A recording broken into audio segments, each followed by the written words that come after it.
YouTube kanaliga Madridov Barcelona deb yozishdan zerikkan qotil olinib Minecraft o'ynagisi kelib qoldi. U Play Marketga Minecraft deb yozdi va originalini topdi. Uni ustiga bossa, uni pulliligini ko'rib siqildi.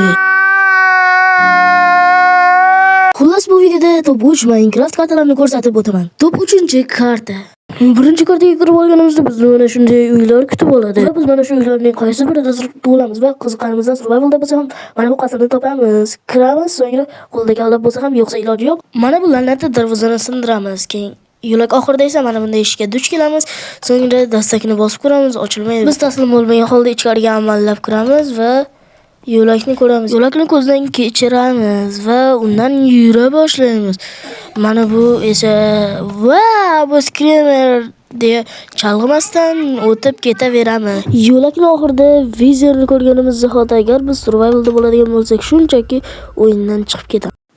Top 2-karta.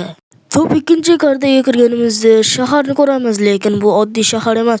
Bu yerda o'zga sayyoraliklar bor va u bilan birgalikda Jumanazar akaning ruhi bor. Bu karta oddiy shahar emasligini, aksincha bu yerda o'zga sayyoraliklar borligini tushunib yetmagan holda keyingi kartaga o'tamiz. Top 1-karta.